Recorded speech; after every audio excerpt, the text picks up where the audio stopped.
Assalamualaikum warahmatullahi wabarakatuh. Kembali lagi dalam pelajaran ekonomi.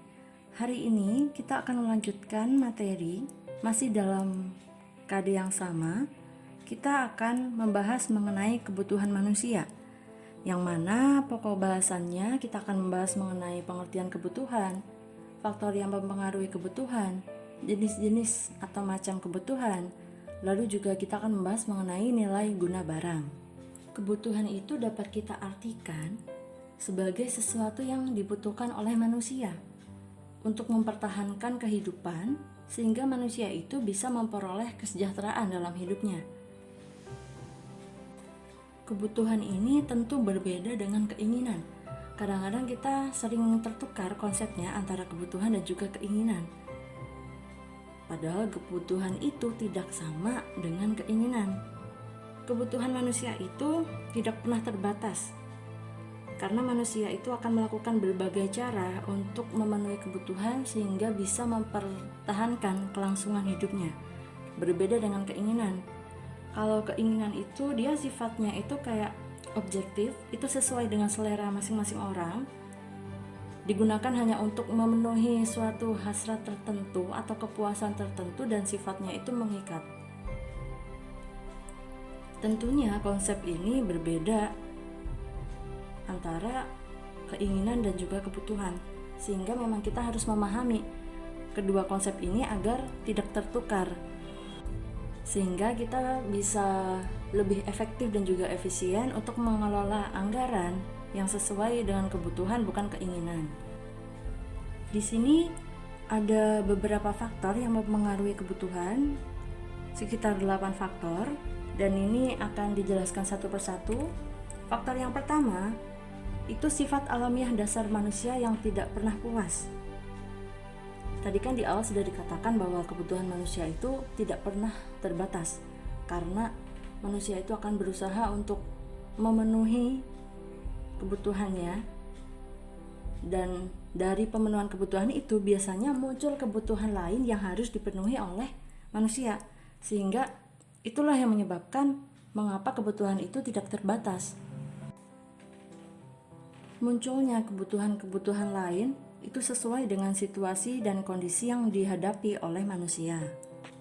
Faktor yang kedua yaitu tingkat pendapatan, di mana ketika seseorang itu memiliki pendapatan yang semakin tinggi, maka akan semakin banyak juga kebutuhan yang harus dipenuhi.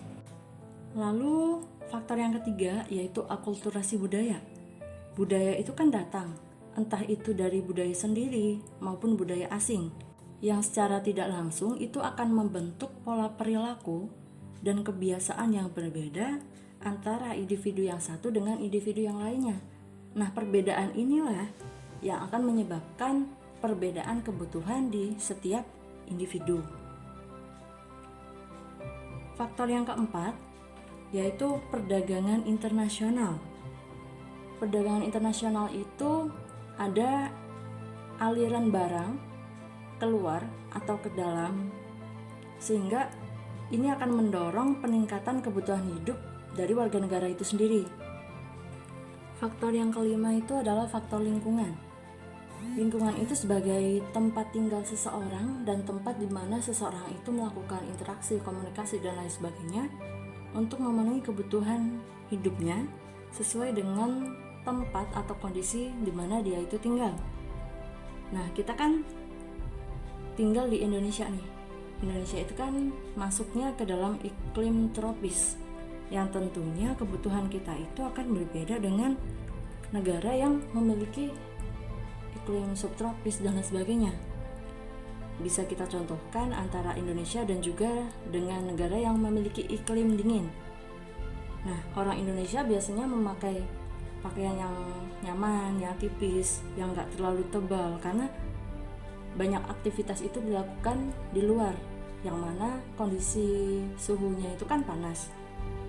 Berbeda dengan negara-negara yang memiliki iklim dingin, mereka akan menggunakan pakaian yang lebih tebal dengan perlengkapan-perlengkapan untuk melindungi diri dari kedinginan ketika mereka itu melakukan aktivitas di luar ruangan. Nah, perbedaan lingkungan inilah yang akan menyebabkan perbedaan kebutuhan. Faktor yang keenam itu ada agama. Kebutuhan itu dipengaruhi oleh agama. Agama di dunia ini kan sangat beragam ya. Tentunya kebutuhan tiap agama itu tidak bisa disamaratakan atau dipandang dengan standar masing-masing agama, karena kebutuhan pelaksanaan setiap agama itu bergantung pada norma agama itu sendiri. Yang selanjutnya ada faktor adat istiadat. Perbedaan adat istiadat itu menyebabkan manusia itu memiliki perbedaan kebutuhan. Misalnya, masyarakat Jawa itu kan kalau ini ada bayi yang mau jalan, itu kan memiliki tradisi tedak siten. Nah, tentunya kebutuhan yang diperlukan dalam tradisi ini berbeda dengan adat yang ada di daerah lain. Jadi tidak bisa disamaratakan atau dipandang dengan standar masing-masing, karena memang adatnya berbeda, pasti kebutuhannya juga berbeda. Faktor yang selanjutnya itu ada peradaban. Kebutuhan manusia itu kan berkembang nih seiring dengan kemajuan peradaban. Zaman sekarang itu tentunya sangat berbeda dengan zaman dulu. Kebutuhan manusia zaman dulu itu sebatas sandang, pangan, dan papan. Tetapi pada masa sekarang kebutuhan manusia itu semakin kompleks, karena manusia itu kan berkembang sesuai dengan tuntutan zaman.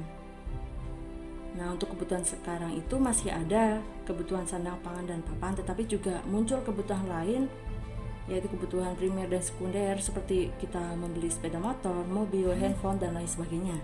Itu termasuk dalam kebutuhan yang dipengaruhi oleh peradaban. Yang selanjutnya kita akan membahas mengenai macam atau jenis kebutuhan. Yang pertama, kita akan bahas kebutuhan menurut intensitasnya. Itu dibedakan jadi 3 nih, ada primer, sekunder, dan juga tersier. Kalau kebutuhan primer itu kan yang paling utama, jadi memang kebutuhan yang utama untuk dipenuhi, misalnya sandang, pangan, dan papan. Yang selanjutnya kebutuhan sekunder, sifatnya itu kan pelengkap, jadi ini bisa dipenuhi setelah kita itu memenuhi kebutuhan primer kita. Misalnya kita kayak beli motor, beli mobil, handphone, kamera, laptop, dan lain sebagainya. Itu termasuk kebutuhan sekunder. Nah, untuk kebutuhan tersier itu sendiri, sifatnya itu kan menunjukkan nilai prestis atau kemewahan.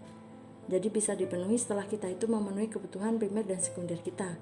Misalnya kayak beli tas branded, sepatu branded, terus mobil-mobil yang mewah. Nah, itu termasuk dalam kebutuhan tersier. Yang selanjutnya, kebutuhan menurut sifatnya itu ada 2, jasmani dan juga rohani.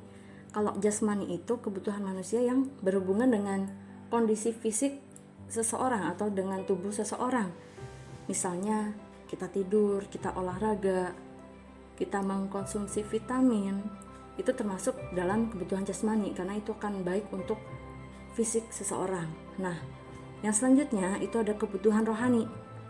Kebutuhan rohani ini berhubungan dengan kondisi jiwa manusia atau kejiwaan seseorang. Nah, contohnya itu kayak kita beribadah, kita bermain, kita refreshing ke suatu tempat. Nah, itu termasuk dalam pemenuhan kebutuhan rohani. Yang selanjutnya kita akan bahas mengenai kebutuhan menurut waktunya. Nah, di sini ada 2 nih, kebutuhan sekarang dan juga kebutuhan yang akan datang. Nah, kalau kebutuhan sekarang itu ya sekarang ini harus dipenuhi atau dipenuhi saat ini juga, dan tidak boleh ditunda. Takutnya kalau ditunda ada hal-hal yang tidak diinginkan kayak gitu. Jadi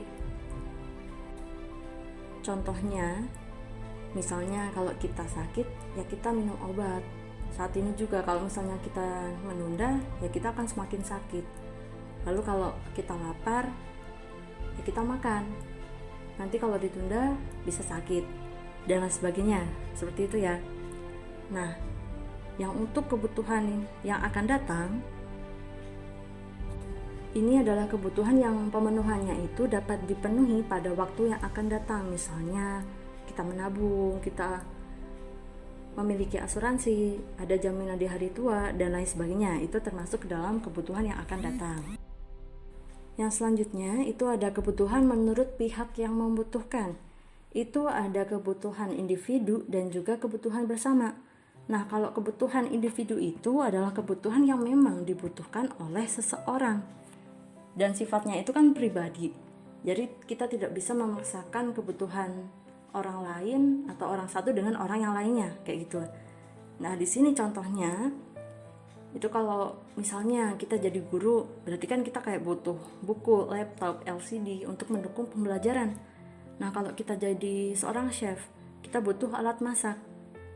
Kalau kita jadi seorang siswa, kita butuh buku, alat tulis, dan lain sebagainya.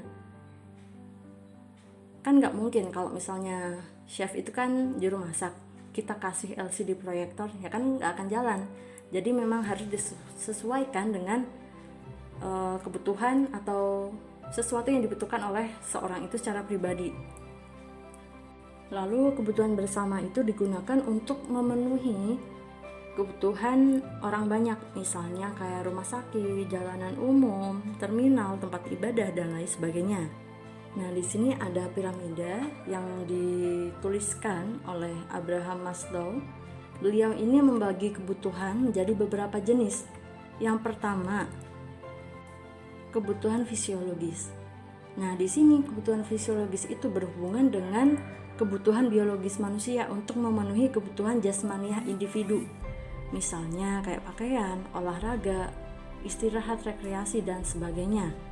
Nah, yang selanjutnya ada kebutuhan akan rasa aman, yang mana ini kebutuhan manusia untuk terhindar dari rasa khawatir, cemas, dan juga takut.